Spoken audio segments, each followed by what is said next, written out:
Kawsara Fall TV Kawsara Fall TV seen YouTube bi leen di jox information yu wër te wóor à temps réel. abonné leen activé cloche notification bi ngir bañ a manqué benn vidéo bi bàyyi ko fii ci Kawsara Fall TV moo xam religion la éducation santé politique ba ci sport lépp ngay am fii ci Kawsara Fall TV. abonneel activé cloche notification bi ngir bañ a manqué benn vidéo Kawsara Fall TV seen YouTube bi leen di jox information yu wër te wóor.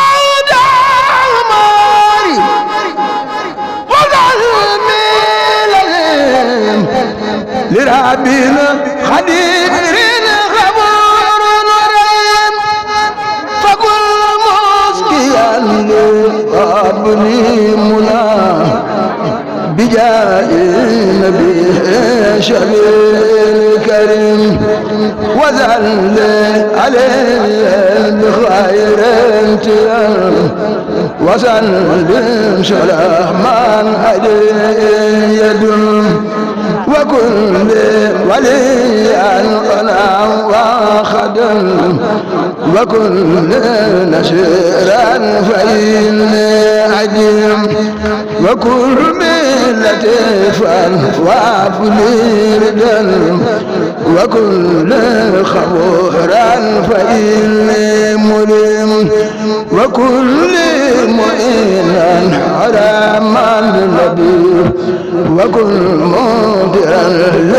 فإني شيم وابلي سلام وابلي تخل ونوّر جناحني وشدني غلام وابلي سلام وابلي تخل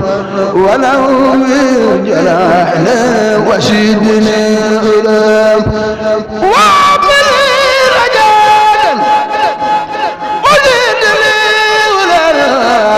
واسلي أموري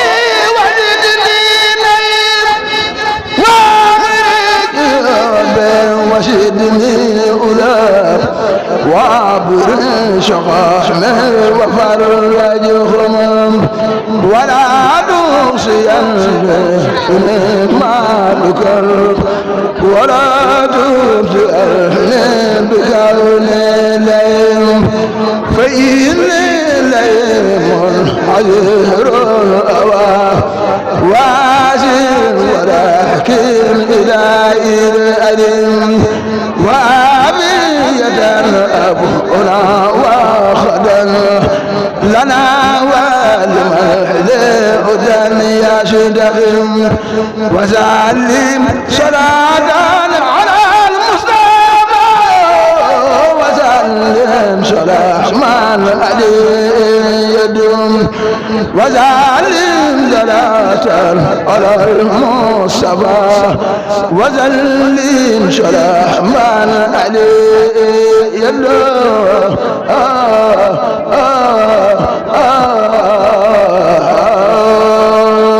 barke borom Tuuba addi maam Soxna Jaara Buso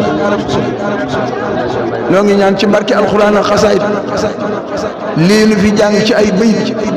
yàlla ko yàlla nangu te barke ko te fulanu ko noo ngi ñaan ci yàlla mbooleem ko fi teew yàlla la yàlla dimbali nga teewaat fi déwén ànd ko wér ànd ko yokk te sa borom defal la jàmm defal ko seen njaboot lépp lu ñu dox ci dëkk bii tànk buñ fi def muy ay jéego lan waa rek la solo yàlla ko yàlla nangu ci barke Cheikhul Khadim barke sëñ Mbay Jaxate mi borom dëkk bi barke Soxna Jaara mi nga xam ne moom la nekk ci barab bii mu doon liggéey lépp Maam Mor Anta Sali ci barab bu tëdd bii yàlla na yàlla barke lépp ci barke Cheikhul Khadim jërë ngeen jëf yàlla nañ ko teewal ay déwéni wasalaamu aleykum wa rahmatullahi wa barakatuh. Kawsara Fall TV